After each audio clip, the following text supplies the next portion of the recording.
진짜 정치에 대해 다 알려준다. 박스트라다무스의 진정. 네, 쏟아지는 소식들 속에서 깊이 있는 분석을 들어보겠습니다. 이미 모든 것을 알고 계시는 박스트라다무스 박지원 대한신당 의원 연결돼 있는데요. 안녕하세요. 네, 안녕하세요. 목포에서 전화 받습니다. 요즘 건강은 조금 어떠십니까? 네, 좋습니다. 그냥 네, 그 신종 코로나 바이러스로 온 나라가 비상 사태를 맞았는데 정부에서는 이제 강력하게 외국인의 입국을 금지하고 뭐 제주도 무사증 이 제도를 조금 중단한다 이런 얘기 나오고 있는데요. 신종 코로나 바이러스에 관련된 정부의 대응책 어떻게 생각하시는지요? 뭐 일부 미진한 부분도 있었고 초동 대처가 좀 잘못된 것도 있지만은 정부에서 나서서 열심히 하고 있고 특히 이 중국 여행 자제 또는 전면 철수에 대해서 정부 내에서 아직 혼선이 있는 것 같습니다. 아, 혼선이 있다? 예, 중국 체류 외국인 입국 제한 등 좀 더 확대해 나갈 것은 나가야 된다. 물론 중국 관계도 중요하지만은 네. 우리 국민의 생명이 더 중요하지 않냐. 그래서 좀 단호하게 조치를 하는 것이 필요하다. 저는 그렇게 보고 있습니다. 근데 이제 미국 같은 경우에는 그렇게 중국인들의 입국을 금지하지만 뭐 일본이나 우리나라 같은 경우는 이렇게 제한적으로 하는 게 조금 더 많기도 하고 또 사실은 전체적으로 중국 분들의 입국을 그러니까 중국 전역에서 오시는 분들에 대한 입국을 금지한다 하더라도 이분들이 또 우회해서 다른 데 갔다 오면 그 의미가 없다 이런 얘기도 하던데요. 뭐 그렇게 따지자고 하면은 지구 전체가 문제가 되고 있는 거기 때문에 네. 움직일 수가 없지만은 그렇더라도 현재 중국에서 후베이성에서 나온 것이기 때문에 그러한 강력한 조치를 취하는 것이 바람직하지 않는가 저는 그렇게 봅니다. 그러면 의원님께서는 정부의 대응책 점수를 따진다면 몇 점 정도 주실까요? 글쎄요, 뭐 그 점수 먹일 일이 아니고 그렇군요.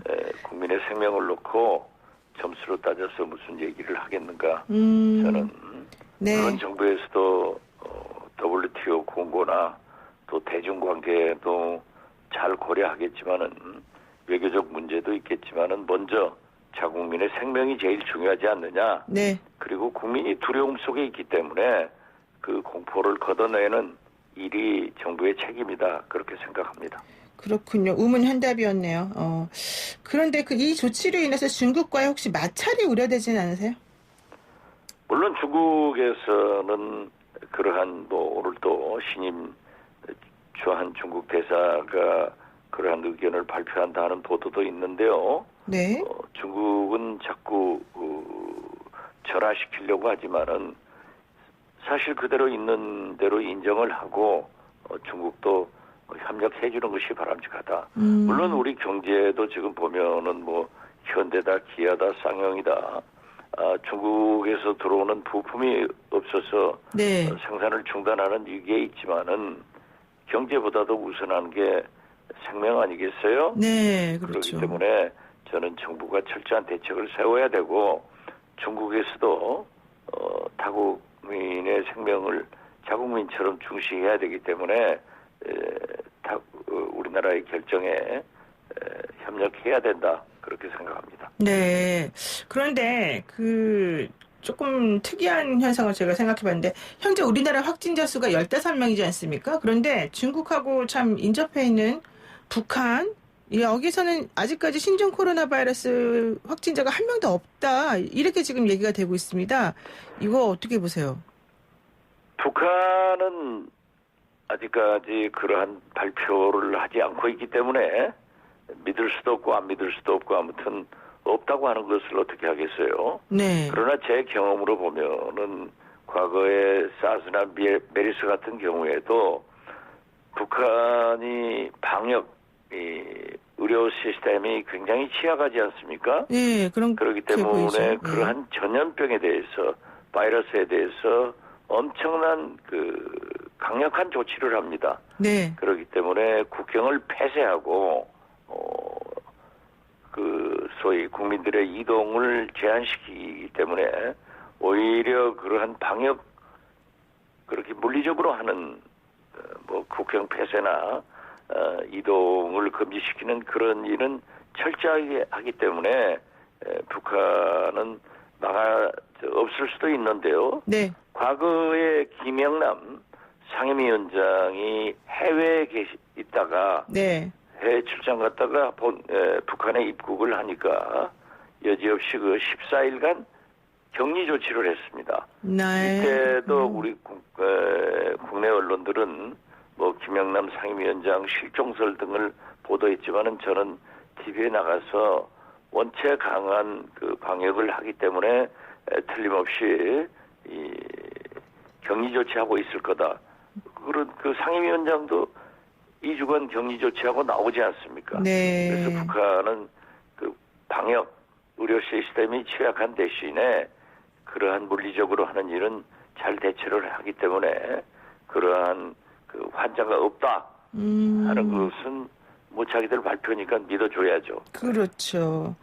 그런데 이제 김성남 노동당 일부 부부장이 베이징을 방문하면서 국경 폐쇄, 입국 금지, 뭐 공항과 항만의 방역 작업 강화 이런 것들을 얘기를 지금 했습니다. 그리고 제가 더 놀라운 건 시진핑에게 그 위로 서한을 보내기도 했고요. 또 지원금을 보냈다 이런 보도가 나오던데요. 어떻습니까? 뭐 북한도 정상 국가로서의 외교이기 때문에 네. 혈맹국인 중국에 대해서 그러한 위로 서신을 할 수도 있고 네. 경제적 지원도 할 수 있다. 저는 그렇게 봅니다. 그렇군요. 좋습니다. 지금 이제 정치권 뉴스를 한번 좀 넘어가 보는데 그 일부 보도에 따르면은 손학규 바른미래당 대표가 어제 유성엽 대한신당 통합추진위원장과 만나서 바른미래당, 대한신당, 민주평화당 이 3당을 통합해야 된다 이렇게 말씀을 한 걸로 전해지고 있어요. 호남 중심의 제3지대가 만들어지는 거 아니냐 이런 기대가 있을 수도 있는데 지금 이거 어떻게 진행되고 있습니까? 글쎄요. 유성엽 통합위원장께서 어제 만났다는 말씀은 들었습니다마는 제가 아직 구체적으로 전화나 혹은 만나지를 않았기 때문에 네네. 그 내용은 잘 모르겠습니다. 그렇지만 저희 대한신당으로서는 군소 진보 계열 당들이 통합해서 더 큰 그러한 당으로 총선을 치르자 하는 원론적인 얘기를 하고 있고 또 접촉도 하고 있기 때문에 네네. 그 내용은 잘 모르겠습니다. 잘 모르겠다는 건 어쨌든 긍정적인 의미를 조금 담으시면서 좀 나중에 우리를 좀 봐라 이런 얘기시네요. 글쎄요. 그런 것은 지금 현재 말할 단계가 아니죠. 말할 단계는 아니다. 대표와 네. 유성엽 위원장 간에 무슨 말씀이 오고 갔는가는 잘 모르겠습니다. 알겠습니다. 오늘따라 말을 참 아끼시는데. 아니요. 네. 모르고 모른다고 해야죠. 네. 솔직한 박스트라다무스로 하겠습니다. 자, 그런데요. 이제 그 안철수 신당 얘기를 조금 해보겠습니다. 이 안철수 신당의 창당이 본격화되면서 조금 해프닝이라고 해야 될까요? 지금 이 과정에서 창당 준비 기획단장이라든가 시도당 책임자 등이라든가 이런 분들이 모두 바른미래당 소속 의원들로 지금 되어 있는 상황이 됐습니다. 이게 안철수계 의원들 대부분이 비례대표라서 어쩔 수 없다 뭐 이런 얘기도 나오긴 합니다만은 의원님 이 상황을 어떻게 보고 계세요? 그게 뭐 당연한 거죠. 안철수 대표도 귀국하면서 창당 정도 표방하는 창당을 하겠다 했지만은 네. 보수 대통합 쪽으로 또 얘기를 했다가 제가 예측한 대로 바른미래당에서 둥지를 틀려고 했지만 손학규 대표와 얘기가 잘 닿지 않으니까 독자 창당하는 거 아니에요? 네. 그래서 안철수계 비례대표 의원들은 대개 바른미래당에 있기 때문에 네. 그분들하고 하는 것은 지극히 자연스러운 현상이죠, 뭐. 아니 근데 신당을 만들어서 이제 그 기존 당하고 안 맞아서 나가겠다라고 하면은 나가서 사실 좀 해야 되는 거지 그 당명을 유지하면서 당 소속을 유지하면서 하는 거는 조금 이상하지 않습니까? 그분들이 비례대표이기 때문에 현실적으로 당을 탈당하면은 의원직을 상실하게 됩니다. 그렇죠. 그러니까 예, 그런 그리고 건 저희 맞는데. 당에도 몇 분들이 그런 분 계시잖아요. 네네. 그래서 바른미래당에다 저희들이 그 요구한 것은 좀 안철수 대표가 대표할 때도 그랬어요. 그렇죠. 제명을 해달라. 과거 민주당에서는 안철수 대표가 요구하니까 제명해줬단 말이에요. 그렇기 때문에 그러한 선례를 들면서 안철수 대표에게 제명을 해달라 안 해줬잖아요. 네. 이제 와서 자기가 당하는 거죠. 아, 제명해달라. 네. 손학규 대표가 안 해주면은 그러한 편법을 쓸 수밖에 없지 않는가. 저는 그러한 것은 저희도 그렇게 경험해봤기 때문에 네. 이해가 됩니다. 아, 그러시군요. 그러니까 예전에 안철수 대표도 그렇게 했었기 때문에 전 대표도 이 상황에 대해서 사실은 뭐라고 더 요구를 못할 거다. 이렇게 보시네요. 뭐 요구를 해도 손학규 대표가 해주겠어요? 그렇죠. 그리고요. 그 자유한국당 얘기 한번 해볼게요. 자유한국당이 험지 공략 방안으로 중진들 출마를 이제 검토하는 와중에 김무성 의원이 광주로 차출된다 이런 내용들이 있습니다. 그렇게 될까요? 저는 부정적으로 봅니다. 부정적으로. 김무성 대표가 불출마 선언을 했지만은 네. 광주에 와서 무슨 일을 하겠어요? 떨어지는 건 당연하고 그런다고 호남에서 뭐 한국당 바람이 붑니까? 네. 불필요한 일을 왜 그렇게 하느냐고요. 근데 어차피 본인도 이제 그 정치를 마감하면서 그러한 일은 하지 않을 거예요. 그리고 지금 그러한 것은 무리다 하는 것이 일부 언론에 보도되네요. 그렇죠. 좋습니다. 그러면은 김무성 의원은 그렇다고 치고 지금 한교안 대표가 종로를 나가네 안 나가네 가지고 말이 많으면서 다른 의원들이 조금 부글부글 한다는 거예요. 왜 당신은 험지는 아니겠지만 하여튼간 거기는 안 나가면서 왜 우리 보고는 험지로 나가라고 하느냐 이런 얘기 나오던데요. 제가 노영희 변호사한테 일찍 얘기했잖아요. 네. 이낙연 전 총리가 종로에 나가겠다 하면은 배짱이 없으니까 황교안 대표는 못 나온다. 네. 그때 우리 방송에서 그렇게 말씀하셨죠. 예. 기웃기웃하니까 왜 홍준표 전 대표 등 중진들은 험지에 나가라 하면서 당 대표는 거기 종로도 못 나갔느냐? 네. 라는 비난이 쏟아질 거고 그렇게 되면은 중진들의 험지 배치가 어려워지는 거죠. 네. 그래서 저는 지금도 황교안 대표가 불출마를 선언하기 전에는 등 떠밀려서 종로에 나간다. 네. 당에서 내보낼 수밖에 없다. 이렇게 생각합니다. 단 네. 본인이 총선에 출마하지 않겠다. 네. 선언하면 그건 할 수 없는 거죠.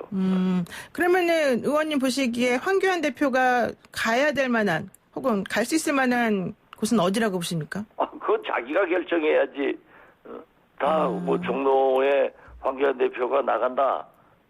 검토한다 하는 것은 모든 국민이 아는 거 아니에요. 네. 그런데 뭐 이낙연 전 총리가 거기 뭐 나간다고 지금 오늘 뭐 예비후보 등록한다는데요. 네, 그렇죠. 그런다고 해서 거기를 피해가면은 네.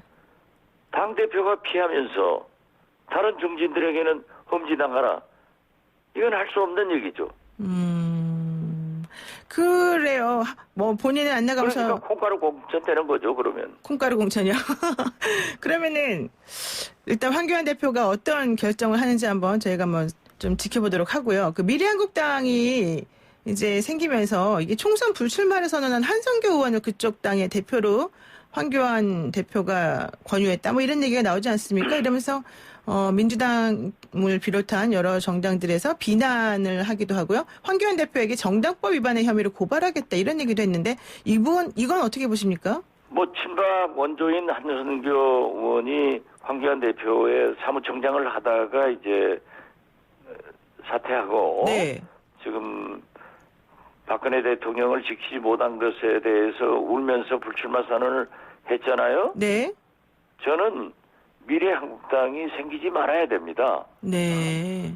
준영동영 비례대표에서 죽소석 해주는 그런 꼴이 되고 있는데 네. 또 한국당에서는 뭐 원내의석 확보를 위해서 미래한국당을 창당한다고 하면은 한성교 의원이 가는 것도 뭐 저는 어쩔 수 없는 일 아니에요? 네. 예. 그러면은 혹시 한성교 의원님 뭐 혼자 가서 만들 수는 없으니까 혹시 중진 의원이나 이런 분들 중에서 또 가실 분이 있을까요? 혹시라도? 불출마 선언하신 분들이 네. 이제 가실 수 있겠죠. 왜냐하면 유리한 네. 번호를 갖기 위해서는 가야 되겠죠. 누군지 말씀 안 하시지만 어쨌든 불출마 선언한 의원들 중에서 가실 가능성이 있다. 이렇게 보시면 지금 한국당 총선 번호가 2번이 될 것 아닙니까? 네. 그렇기 때문에 같은 미래한국당 2번을 차지하기 위해서는 네.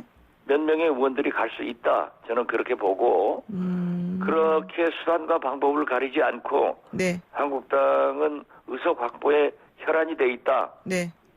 국민들로부터 당연히 비난받아야 되고 정치권에서도 그러한 일을 하지 않아야 되지만은 네. 지금 현재 한국당으로서는 절실하기 때문에 수단과 방법을 가리지 않고 그러한 편법도 사용할 것이다. 저는 그렇게 보고 네. 그래서 제가 민주당한테 순진하다 하는 얘기도 한 겁니다. 민주당이 순진하다. 그럼 혹시 미래한국당이 나중에 뭐 의석을 좀 갖게 되면은 한국당하고 합쳐질 것이다. 이런 예상도 하시는 그건 거예요? 당연한 거죠. 아, 당연한 거다. 알겠습니다. 오늘 말씀 여기까지 듣겠습니다. 고맙습니다. 네, 감사합니다. 네, 지금까지 박지원 대한신당 의원과 얘기 나눴습니다.